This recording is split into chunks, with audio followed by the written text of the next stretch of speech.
Welcome to the next in our short series of video interviews when I ask our HR readership, what's next post-COVID-19? So joining me today is Sharon Doherty. Sharon is the Chief People Officer at Finastra. So good afternoon, Sharon. Hi, good to see you again, Peter. And you. Sharon, I think to start, if you could just let us know about your sort of overall responsibilities for Finastra and your role there, and so we can get to know a little bit more about you. Yeah, sure. So the first thing is actually I've just recently become the Chief People and Places Officer. Ah. Yeah. Impressive. And that's interesting actually, because I think we're seeing people and places really sort of coming together much more generally, but I think particularly in the situation that we've got at the moment. So for me, I am accountable for all the people and culture here. I sit on our executive committee and also our board. I'm also accountable now for the 40 countries that we're in, where our 10,000 people would normally be working. And I'm also accountable for our purpose-led Finastra, so our corporate social responsibility. And Finastra is probably not a household brand. So for those that don't know it, we're one of the largest FinTechs in the world. What does that mean? That means we provide mission-critical software for about 8,500 of the 15,000 financial institutions across the world. So that's us, and great to be here again with you, Peter. Okay, thanks, Sharon. And I think when we interviewed you for the publication, I think you were in the role, I think it was only about 3 or 4 months at the time. So I guess you had a settling in period and then COVID-19. Yeah, it's been a really sort of, I can say in a very British way, interesting year. Yeah. Good. Okay, right. Let's crack on with the first question for you then, Sharon. So really, this is looking at COVID-19 coming through the crisis and preparing for a better future. And I really like that end piece about a better future. So what are your present key concerns and challenges for your employees and your organisation sort of right now? Yeah, so concerns is an interesting word. I think probably when we first went into lockdown, I did feel a bit concerned, if I'm really honest. And I think that's probably the case for most people in senior roles in organisations, but I also think for most human beings. Yeah, I think there was a moment of anxiety when I think most of us didn't quite understand the health implications of what we were getting into.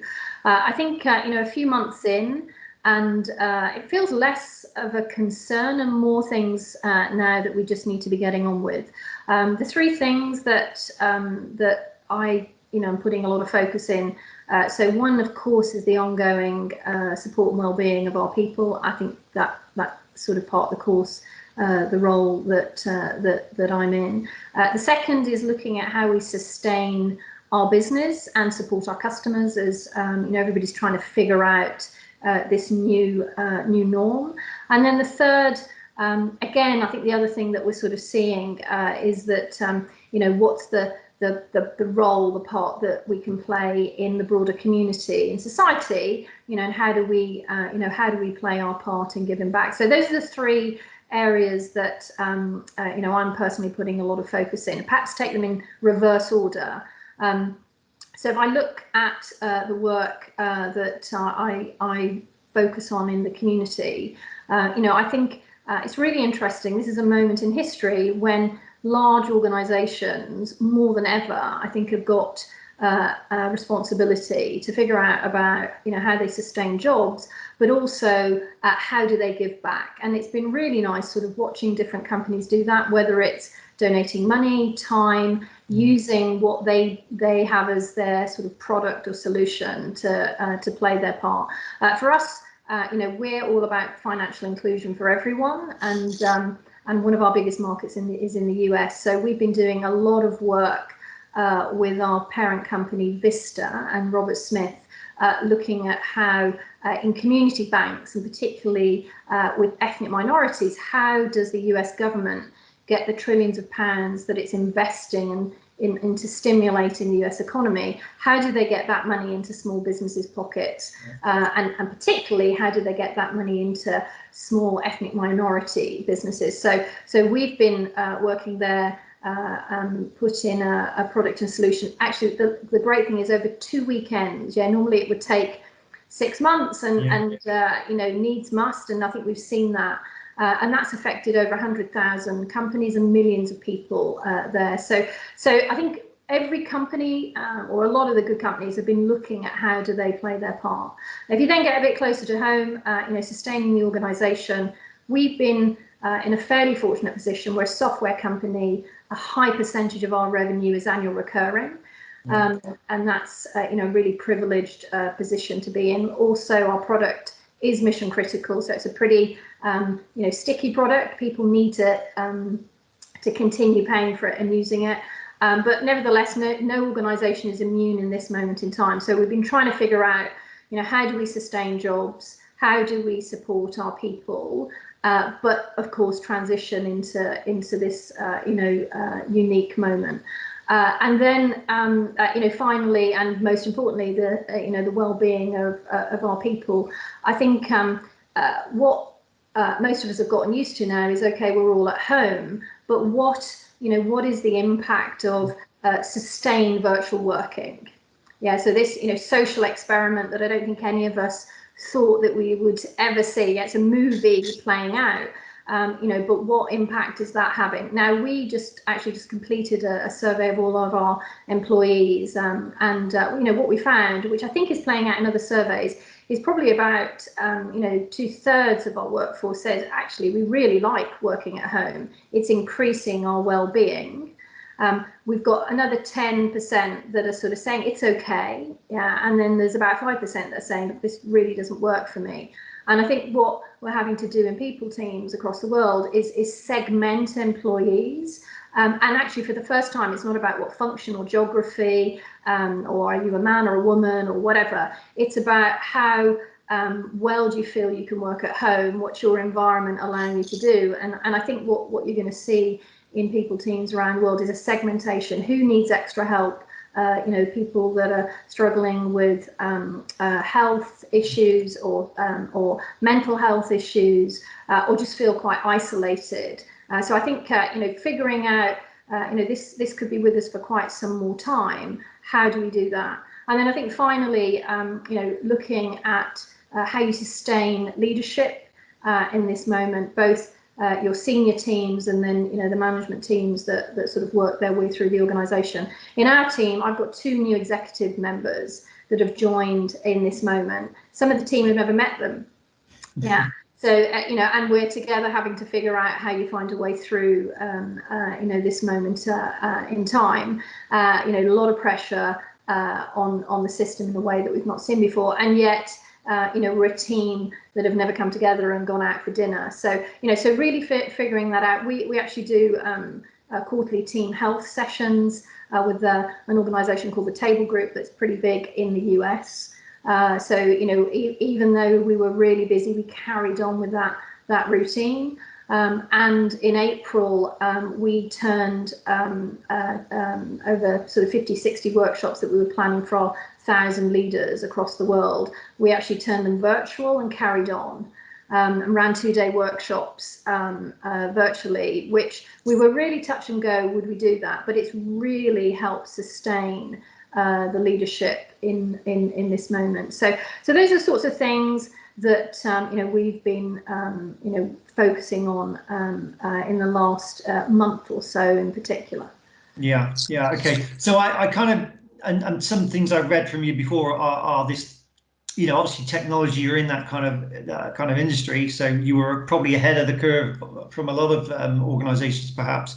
And did I read 95% of your 10,000 employees in 48 countries were moved rapidly to home working? So that's pretty impressive agility. Days, and I think you sort of see that, and many organizations had IT functions that said, look, to do this it would take a year, and it's never going to be possible in places like India or parts of Asia, and of course then what happened, needs must, and pretty much everybody got home really very quickly. Now what was interesting for us was that about 5% of our workforce, for regulatory reasons, had to physically stay on premise. So we were probably one of the more fortunate organisations that learnt really early on in addition to how you get people home, but how do you keep a proportion of your workforce physically in the office? So very quickly, we had shift working, social distancing, all of the hygiene protocols in place.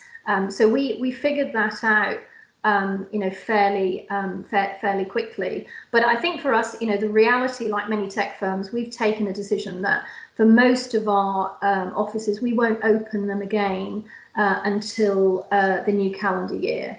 Yeah, of course, I think we're all trying to figure out, will there be a second, third spike? What will that mean? Again, when we've surveyed our people, 2/3 of them have said, until their R ratings are under control, until there's a vaccine, then they feel pretty uncomfortable with public transport, social distancing, with all of that sort of thing. And we all the way through this have tried to alleviate anxiety that people have felt by saying, you will always choose. Yeah. So, we will not force people to come into offices. Some managers prefer people in offices than others, but we said, look, until the world's in a place where they feel like they've really got this under control, then you get to choose. And again, our satisfaction rate hugely went up with that because people felt like they were in control. And when you give people control, then a lot of the anxiety and stress they were feeling gets taken away. So we found that that's really helped. So for us, what we're focusing on is how do you make sure that your people stay safe and well and productive whilst they're at home. And again, it's been really interesting. Over 85% have said they feel, almost more productive at home. Yeah, 10% feel pretty productive, and there's about 5% that are saying, look, this is just not really working for me. So our focus is, keeping people at home safe, maintaining engagement, lots and lots of communication, and then figuring out how, in the spirit of sustaining our business, how do we keep improving that ongoing productivity of the workforce?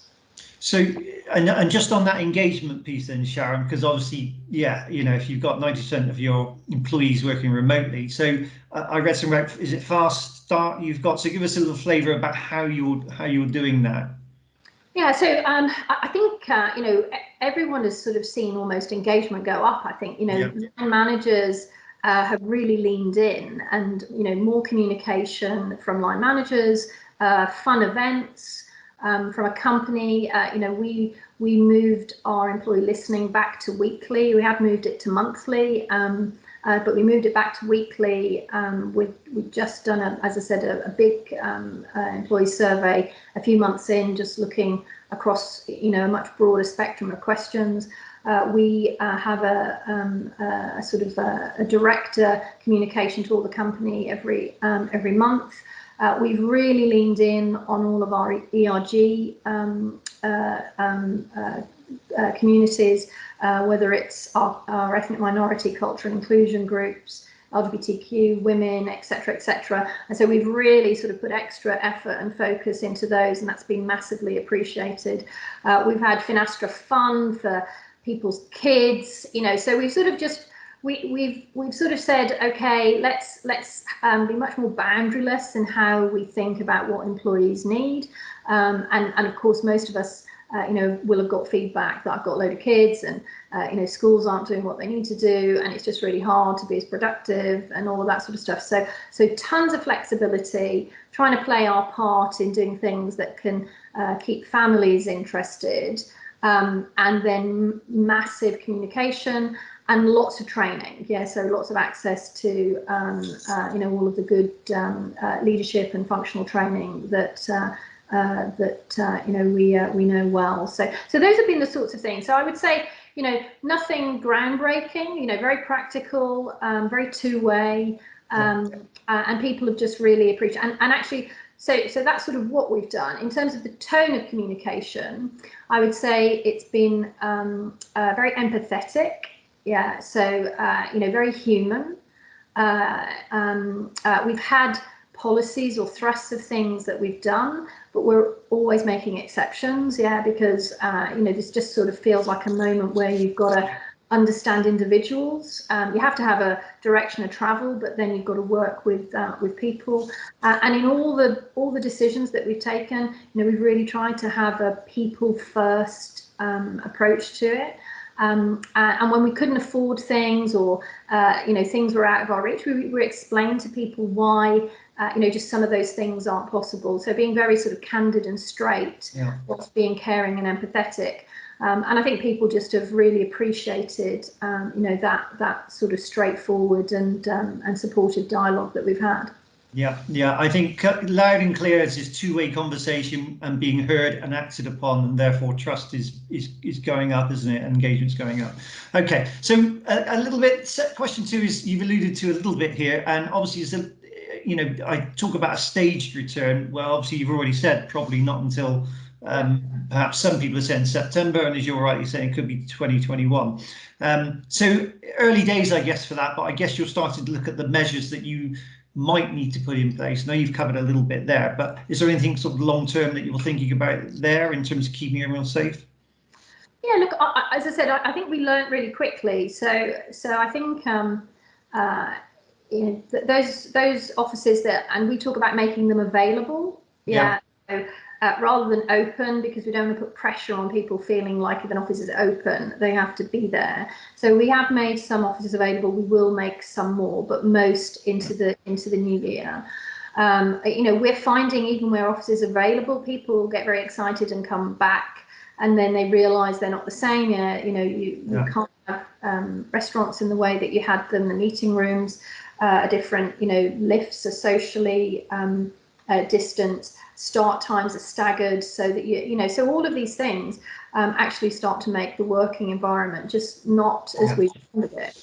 So if I'm honest, we're pretty clear on the things that we need to put in place when we make offices available. So the protocols and best practice that I think we've seen around the world, those broadly work. Yeah, so I think we've just adopted those.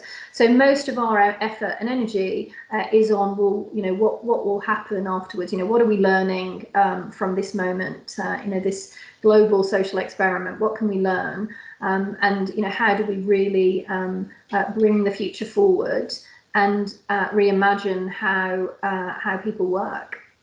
Yeah. Okay, good. I think it's slightly different with you because, as you say, so many people are working very well and very early on remotely. So, okay, that makes sense. So let's look at question 3 then, which is where we get into some of the more kind of interesting things, I think. So what opportunities you're exploring from the learning of, as you rightly say, COVID-19, and this is sort of almost experiment, it might seem, and that journey for the organisation. And I'd like to know kind of how it's impacting you, your HR function, and your employees.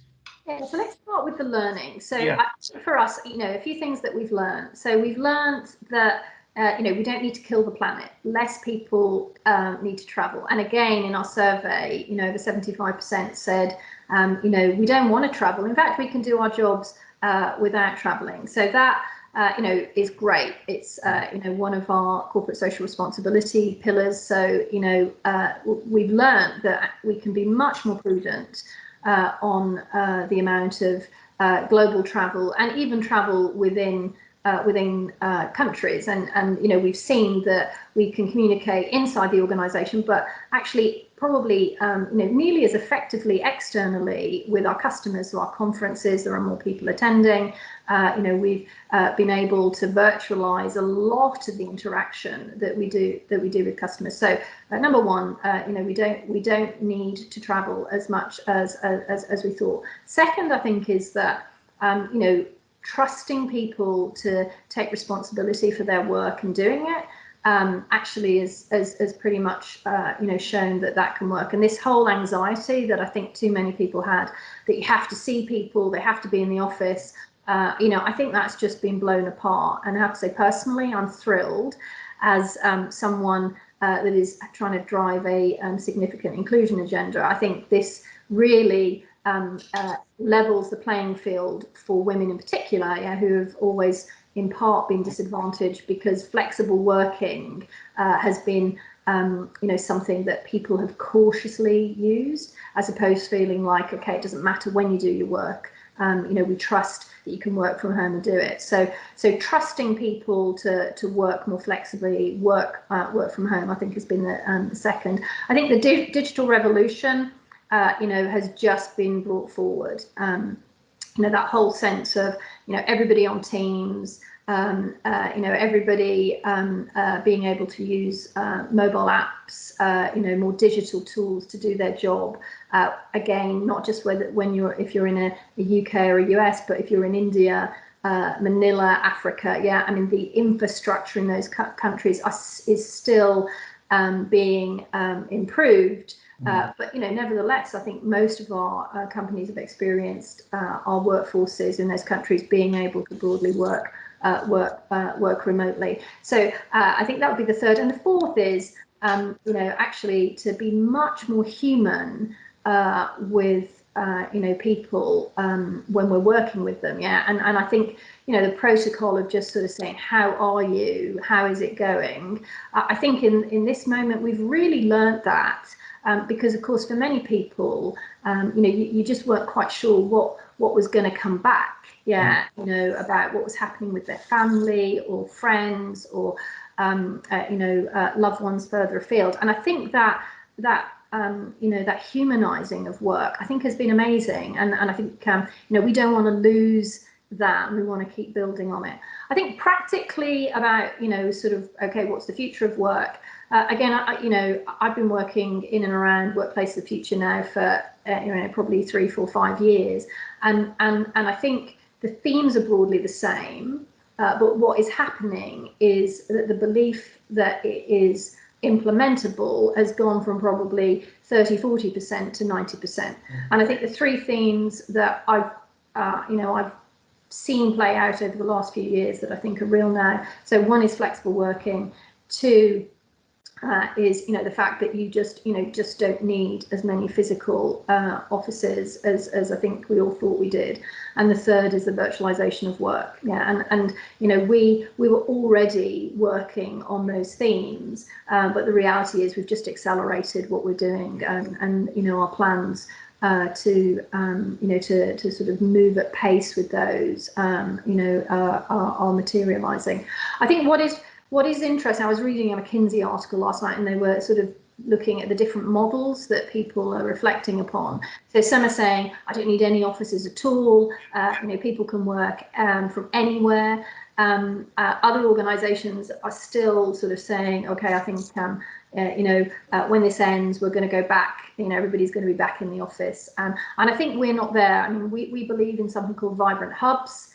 So we have 80% of our employees are in about 20 of our locations, so probably in about 40% of our locations. So we really believe in in those hubs, and of course, what we're looking at is what will change when people go into them. So we expect the future to have people spending more time at home, but when they come into physical environments, then it would be to collaborate, to deal with complex business issues that it's hard to do remotely, or frankly, it's just to be human. So it's to spend time with your leader, with your team, and sort of connect with people, which I think people have missed.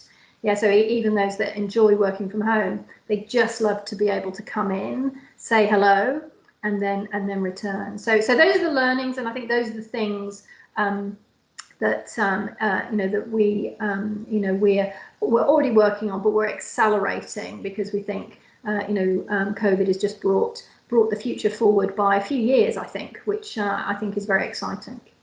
Yeah, I think you're right, and it's this speed that everyone's been able to work at because they're forced to work that way. That's the critical changes. I think there's lots of debate going around about the office scenario going forward. I think you're, and yes, I was reading yesterday the idea of, are there going to be more hotel-like collaboration sort of centers? You come in and you kind of, because as you rightly say, at the moment when they do come into the office, it's not what it used to be because of the social distancing we have to do. So now there's some interesting thoughts around there. Okay, that's good. And I did read one other piece, I think, because you do something with your CARES Act. What was that? I mean, that was what I was talking about in terms of the working community. So you know, that's been a real game changer for us.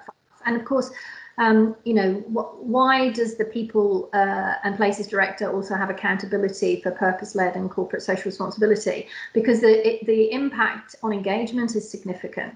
Yeah, and so you know, what we saw there, as I said, was a problem. Yeah, the US was trying to pump money into the economy. Yeah.